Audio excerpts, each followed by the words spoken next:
My wife said she wanted to rebuild trust. What she really built was a surveillance system with a wedding ring on it. That's probably the cleanest way to describe how I ended up writing daily emotional reports, like an overworked intern documenting his own existence. We've been together for 7 years, married for 5, long enough to collect bad habits, inside jokes that aged poorly, and a shared talent for pretending small problems aren't problems at all. Our big crisis wasn't a dramatic bombshell. No cheating, no secret hotel rooms. It was more subtle, annoyingly subtle. The kind of damage couples cause when they still want to stay together, but also want to feel young, desirable, interesting to someone else, even just for a moment. She flirted with a bartender twice. I let a coworker's compliments linger a bit longer than necessary. She enjoyed being noticed at parties. I enjoyed feeling admired, even if it was harmless. We both claimed it was innocent, and it was. But innocence is a slippery slope when both sides are insecure and tired. We had the same argument on loop. I don't want you to stop being friendly. I just want to know where the line is. I don't cross any lines. Maybe not intentionally, but you lean. You lean too. You know that stage of marriage where nobody is technically doing anything wrong, but somehow everything still feels wrong? That was us. We tried the usual solutions, talking more, talking less, date nights, space, honesty, selective honesty, declaring new rules, breaking those rules because they were unrealistic. Nothing stuck for more than a week. One evening, after a mild argument about something ridiculous, I think it was whether she laughed too much at a coworker's joke, she sat down next to me on the couch with her therapist posture straight back. Hands clasped, voice soft but prepared. "I've been thinking," she said. "That sentence in marriage means trouble, no exceptions. I don't want us to keep circling the same drain," she continued. "We get jealous. We reassure each other. Then we drift. Then we joke about other people noticing us. Then we drift again." "That's marriage," I said. "That's dysfunction," she corrected. "That's also marriage," I said. She ignored it. "We need transparency," she said. "Not assumptions, not guessing. I want clarity between us, and I think I know how. If someone says I have a system, run. I didn't run. I stayed like an idiot." She explained how she'd heard on a podcast that couples struggling with trust microfractures, yes, that was the term, sometimes use accountability tools, not therapy, not rules, tools. Something like a mutual agreement, a structure for honesty, a shared commitment to visibility. "A faithfulness contract," she said, trying to sound casual. What now?" I blinked. "Not a legal thing," she clarified. "Just a document where we outline what we expect from each other. Daily check-ins, emotional transparency, reflections. It keeps us connected." "So, a marriage report card?" I said. "No," she replied. "More like a guide, a framework." "Does it come with a user manual? Why can't you take anything seriously?" Because the idea of signing my loyalty on paper felt insane. That's why. Still, she looked genuinely hopeful, not manipulative, just tired. Tired of misreading my tone. Tired of me misreading her silence. Tired of feeling insecure. And I was tired too. "Fine," I said. "Draft your contract, I'll read it." "It's for both of us," she insisted. "Mutual transparency." "Mutual," I echoed. She nodded. The next night she returned with 3 stapled pages, not a list, not bullet points. 3 full pages, formatted like an office policy. Bold title, "The Faithfulness Contract." "You really committed to the theme," I said. "If we're doing this," she replied, "we're doing it properly." She sat beside me, adjusting her glasses like she was about to present a quarterly report. "Okay," she said, "let's begin." Section 1. Daily Reports. Each partner agrees to write a short daily summary including social interactions, notable conversations, emotional states that may influence the relationship. "So I basically email you the patch notes for my life," I said. It doesn't have to be long, she replied. Just honest. Section 2. Emotional transparency. Both partners agree to disclose. Moments of feeling distant, frustration, resentment, confusion, instances of external validation affecting mood. In plain English, I said, I tell you if someone made me feel attractive. Yes, she said, and I tell you too. You will? I asked. Yes, she repeated. Section 3. Access to communication. Upon request, each partner provides reasonable access to messages or conversations to reduce uncertainty. So we're doing random audits, I said. A fun new phase.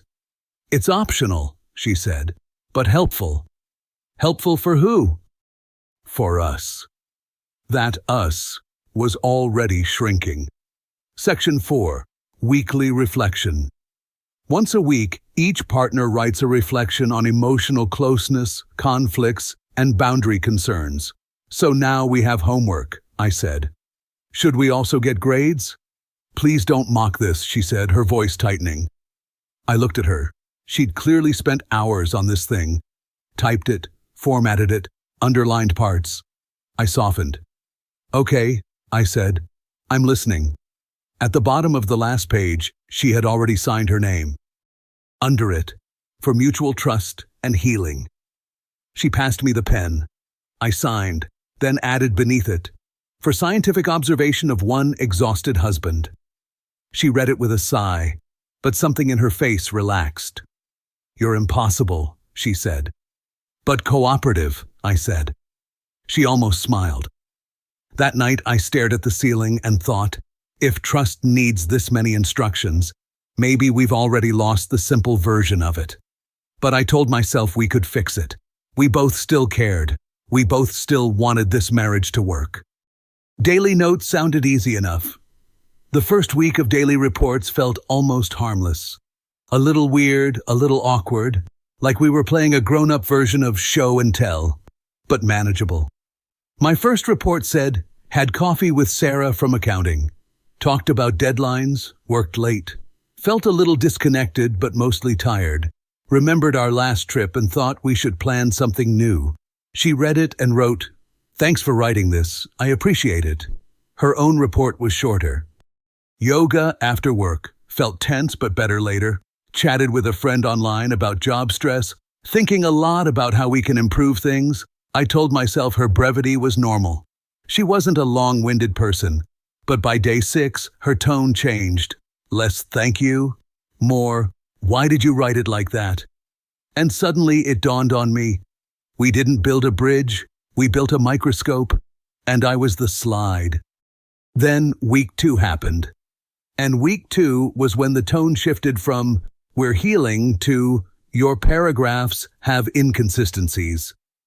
It started on a Tuesday night. I sent my usual report. Coffee with Sarah from accounting.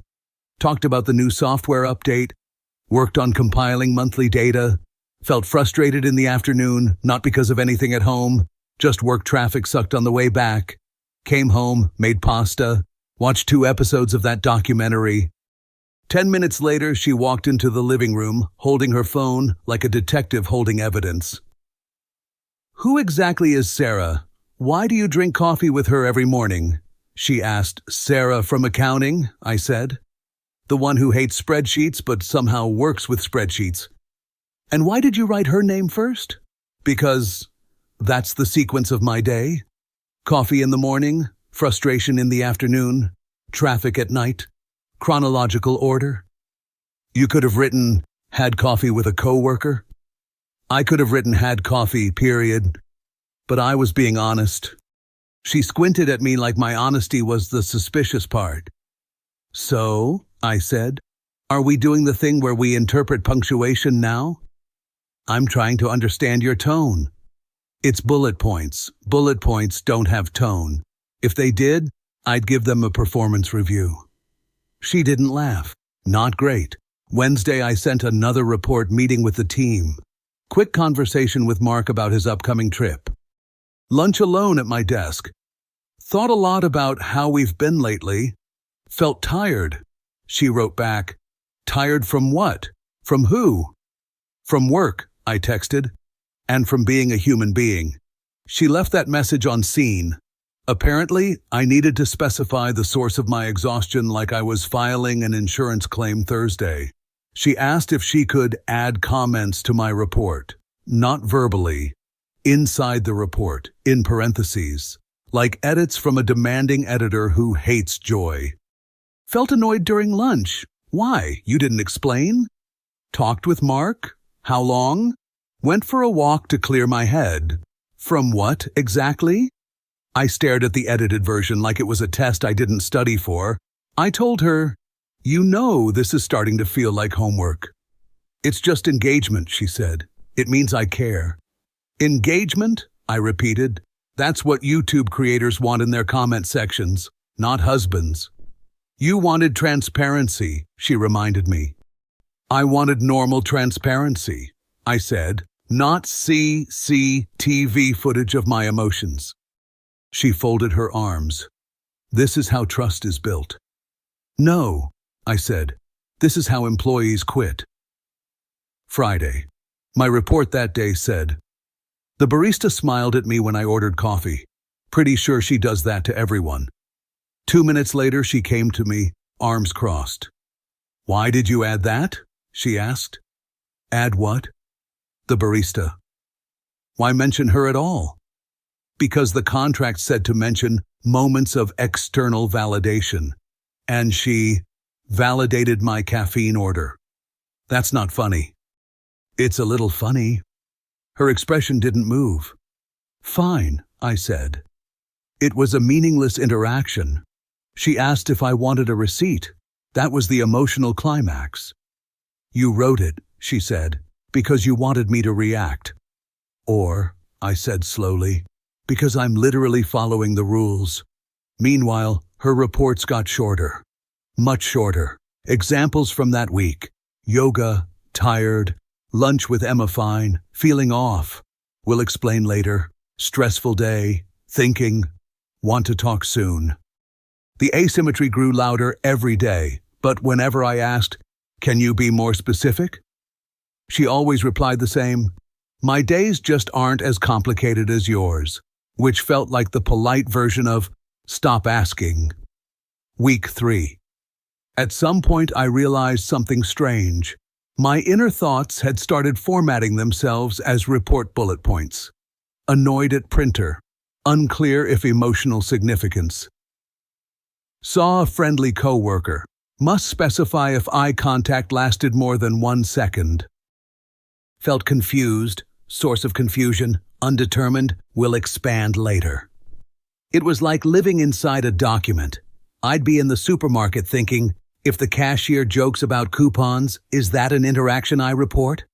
If I smile back, does it count as external validation affecting mood? I didn't know anymore. By week 3, I wasn't living my life. I was filing reports on it, and she seemed almost calmer, more stable, more certain. Like she finally got the structure she always wanted. Like the contract gave her a remote control, and I came with a user manual. I started noticing little things. She'd read my reports before I even finished brushing my teeth. She'd memorized details.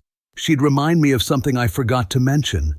Her corrections began sounding less like engagement and more like oversight. Not once did she miss a day of checking mine, and not once did she write more than 5 sentences in her own.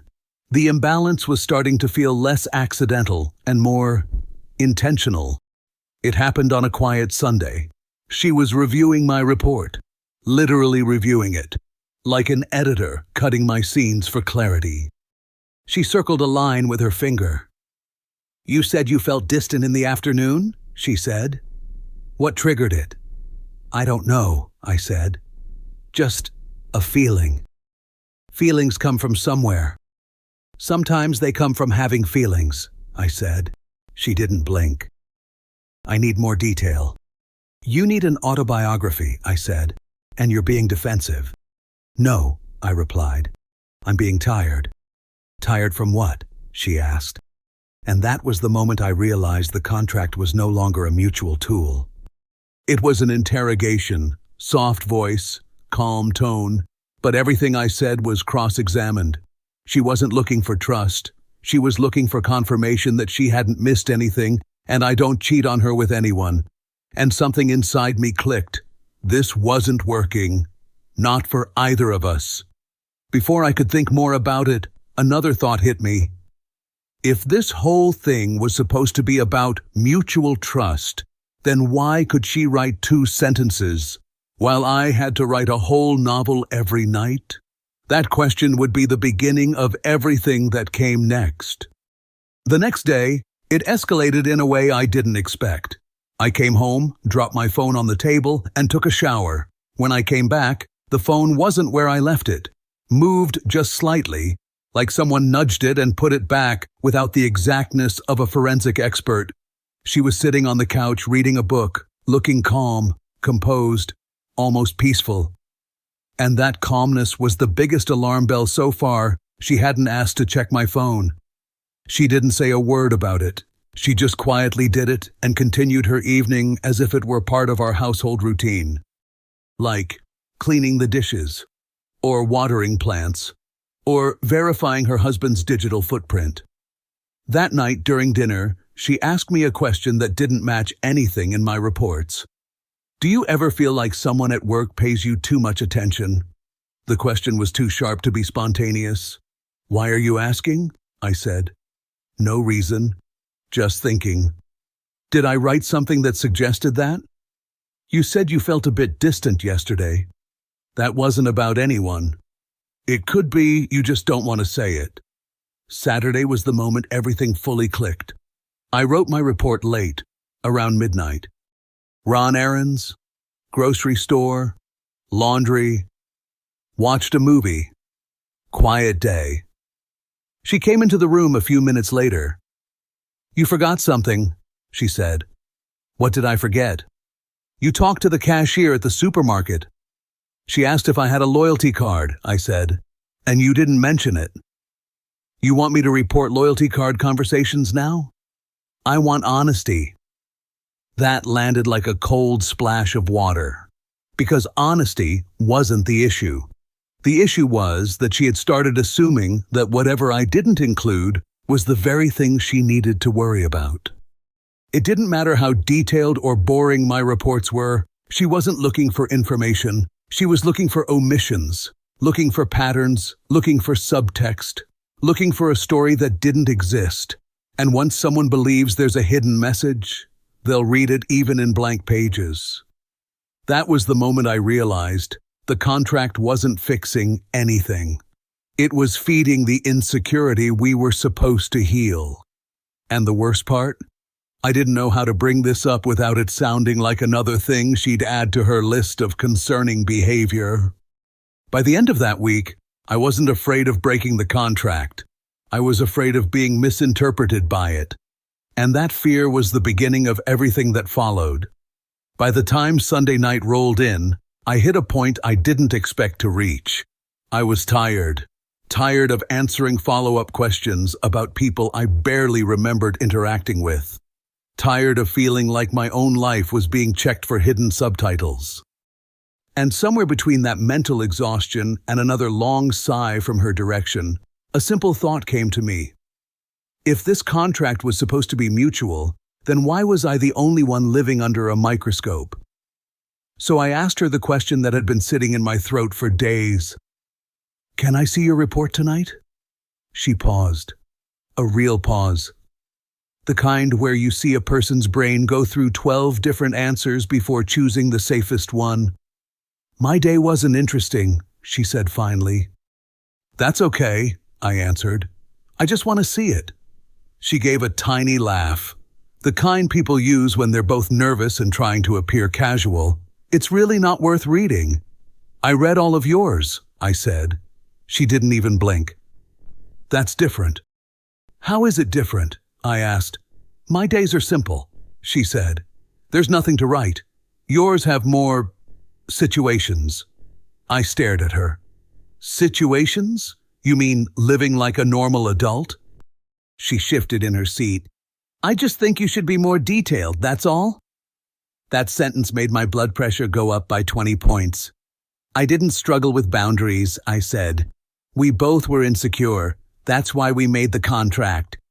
She folded her arms, suddenly defensive. You were the one who flirted back, she said. I just enjoyed attention sometimes. We both enjoyed attention sometimes.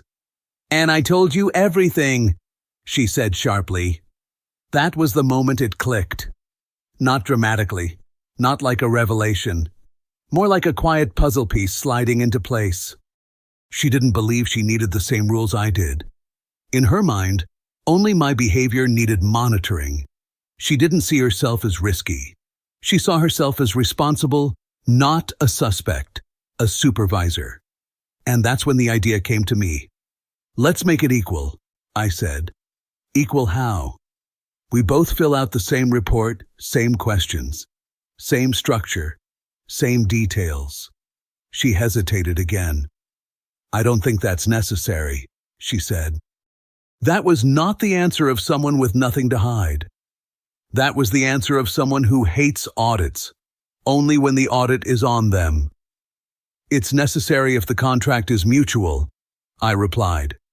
She opened her mouth, closed it, then opened it again. Fine, she said. If it makes you feel better?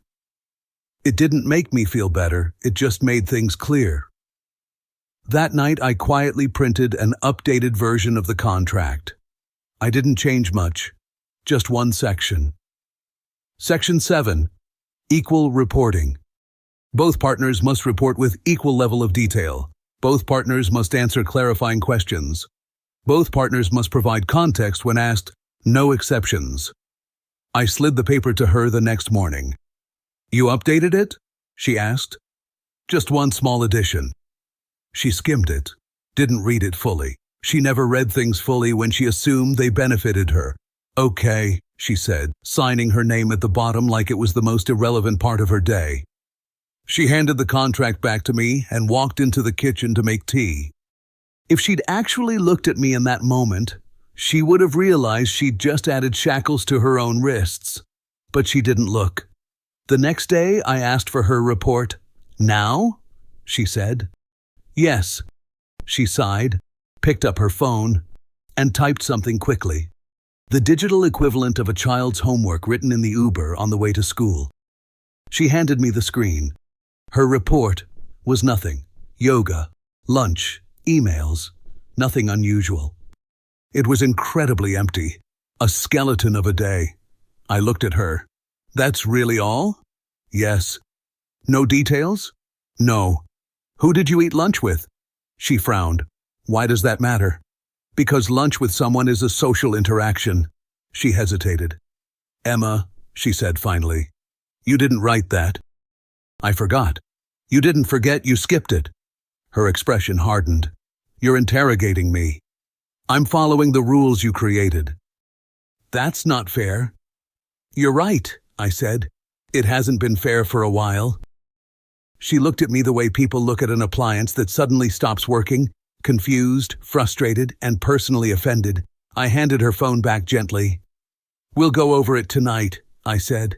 She didn't reply, but the panic in her eyes was louder than any words. The next day was worse. Her second report was a mess. Clipped sentences, vague timing, missing names, unexplained gaps. If mine were too detailed, hers were suddenly too blurry. It wasn't the report of someone innocent. It was the report of someone trying not to reveal anything at all. The contract worked perfectly as long as she wasn't the one being observed. But now that she had to follow her own rules, she couldn't do it, not even for 2 days. And that was the first moment I realized. Something was wrong. In the way she resisted being seen with the same clarity she demanded from me. She didn't want equality. She wanted a one-way mirror, and she had just signed the contract that would expose it. 2 days into the equal reporting agreement, it became painfully obvious that she wasn't prepared for equality. My questions got sharper. Her answers got slower. And the more she tried to sound casual, the more her casualness sounded like she was reading lines off a script she barely rehearsed. Thursday was the day everything snapped into focus. She sent her report at 8:17 p.m. Yoga, traffic, grocery shopping, home, tired, no details, no names, no timeline. The kind of report you write when you want to say something, but not anything specific. I stared at it, then asked the most basic follow-up. "What time was yoga today?" She replied, "Same as always." Which is, "You know the schedule," she wrote. I didn't, actually. She switched yoga studios every few months. Classes moved around. Sometimes she went in the morning, sometimes in the evening. "Just tell me the time," I texted. She waited almost 10 minutes before replying. 6 p.m. Fair enough. Except, something about that answer didn't sit right. Not because of the time itself, but because of how long it took her to remember a class she allegedly attends weekly. I wouldn't have thought twice about it if the universe didn't decide to drop something in my lap an hour later. I was paying some bills online when I noticed something odd. A bank notification, a small one, barely noticeable. Cafe Velvet Room, 1742 Velvet Room.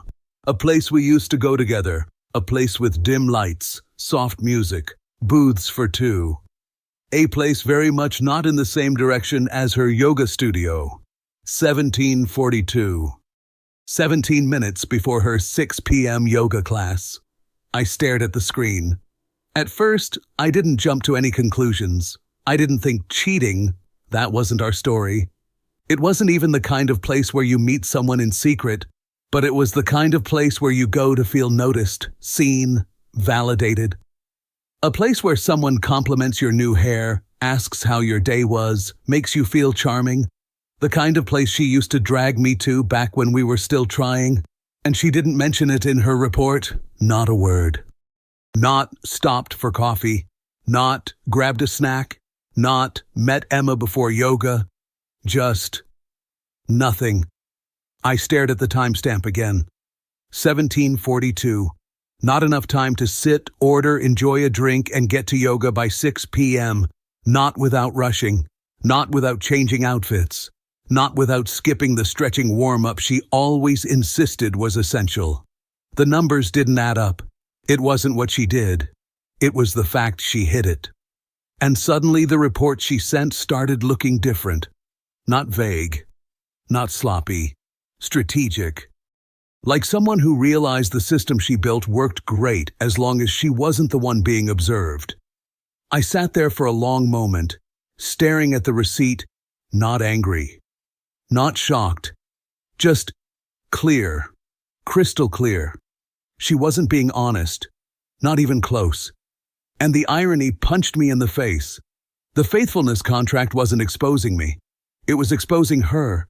Not her infidelity, her insecurity, her need for control, her inability to follow the rules she demanded from me.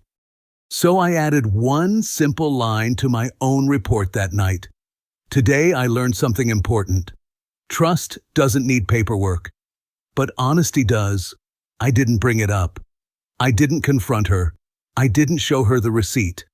I didn't say anything at all. For the first time since we started the contract, I let silence do the talking. By the fourth day of equal reporting, the situation wasn't just tense. It was off. Something in her demeanor had shifted. She wasn't annoyed anymore. She was scared, not of me, of exposure, and it showed in the smallest, stupidest details. When she typed her daily report, she held the phone like she was defusing a bomb. When I walked into the room, she locked the screen as if muscle memory betrayed her. When I asked simple questions like, "Who did you have lunch with?" she blinked too slowly, the way people do when they're searching for the least dangerous truth. The thing is, nothing she did screamed guilt. It screamed avoidance. Thursday evening, I asked casually, "Did you go to the store today?" She nodded too quickly. "Yes, the usual place." "Which one?" She blinked. The one near the office." "There are two near your office," she swallowed. "The closer one." I didn't push, I didn't need to. Her voice had a quiver, not of guilt, but of someone who suddenly realized she needed to keep track of which lies she told yesterday. She walked away before I could ask anything else. The next day, she forgot her phone on the table when she went to the bathroom. That alone was unusual. She always kept it glued to her, and no, I didn't touch it. I didn't need to. Because the lock screen lit up with a notification. Your order at Velvet Room is confirmed. A reservation. Not the purchase I'd seen earlier. She came back and grabbed the phone so fast she knocked over a napkin holder. I need to respond to something, she said, pretending nothing happened. But for the first time she was rattled. Not by me. By her own pattern, the Velvet Room wasn't a secret lover's den. It was a place she liked being admired. A place where the staff remembered her name. Where the waiter complimented her earrings. Where she felt interesting. But she didn't want that in the reports. Because she didn't want to admit she needed that kind of attention. Not to me. Not to herself. So she hid it.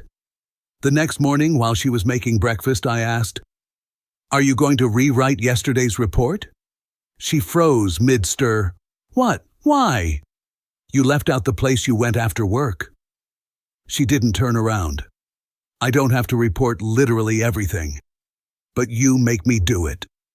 She set down the spoon slowly, her shoulders tensed, her breath catching just a little. "I don't like this," she said quietly. "I don't either. This isn't healthy." "It wasn't healthy when you did it to me." She turned around, eyes sharp, voice trembling. "I wasn't hiding anything." Neither was I. And there it was, the point she'd been avoiding for weeks. Her fear wasn't that I'd catch something big. That I'd see the part of her that still needed outside validation. The part she pretended didn't exist. She stood there gripping the countertop, eyes wide, breath shaky, like she was waiting for me to accuse her of something she couldn't name. I kept my voice calm. Not angry, not dramatic, just steady. "Okay," I said quietly.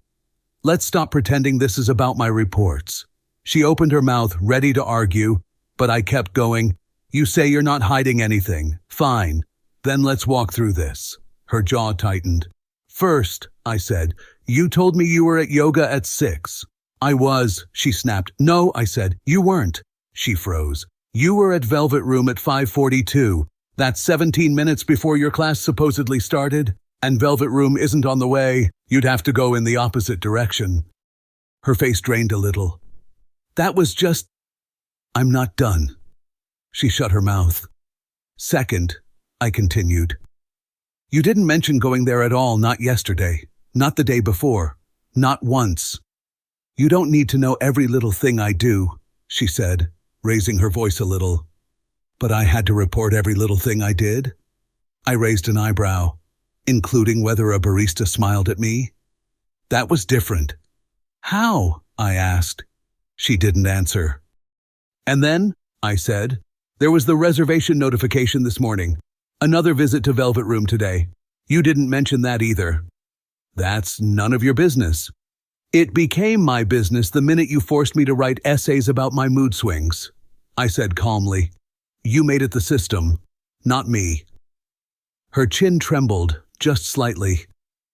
"You're twisting this," she whispered. "No," I said. "I'm reading the same contract you handed me, and for 3 weeks, you tore me apart over missing a line about a cashier." I stepped closer, not threatening, just clear. "And now you're the one hiding places you go, times you go, people you meet. You can't even keep your own story straight." "That's not fair," she whispered. "What's not fair," I said, "is that you put me under a microscope. And when the microscope turns around, you fall apart." She closed her eyes like she wanted the floor to open up and swallow her. "I can't do this," she said. "This whole thing, this contract, it's too much. You didn't think it was too much when I was the only one following it." She didn't respond, so I kept going. "I won't do," I said, voice low and even. Is live under a system where I get audited for breathing wrong while you get to hide half your life because it's not important. She stepped back. What are you saying? She whispered. I'm saying I'm done, I said. I'm done explaining myself. I'm done filing emotional tax reports. I'm done being the one who gets interrogated while you get to write fairy tale summaries of your day. Her hands trembled, not dramatically, just enough to show the crack in her composure. You can't just quit, she said. We agreed. No, I said. You agreed. I complied. That's not the same thing. She stared at me like she didn't recognize the person in front of her. And maybe she didn't. Because for the first time since this whole experiment began, I wasn't the one defending myself. I wasn't the one being examined. I was the examiner, and she couldn't handle it. Before she could come up with another excuse, another rationalization, another emotional detour, I said the words that ended the illusion. I don't want to live like this anymore. I didn't leave in anger. I left in clarity. For a few days after I walked out, we barely spoke. She sent long messages, explanations, half apologies, arguments, then more explanations. Every one of them read like another daily report, structured, defensive, edited. None of them felt real. On the 7th day, I filed for divorce. No speech, no confrontation, no dramatic last try, just paperwork. The only paperwork I was willing to sign. She called when she got the notice. Her voice was small, shaken, the way someone sounds when the thing they tried hardest to control finally slips out of their hands. This is really what you want? She asked. It's what I need, I said. There wasn't anything else to add. The contract didn't break our marriage. It just made the cracks impossible to ignore.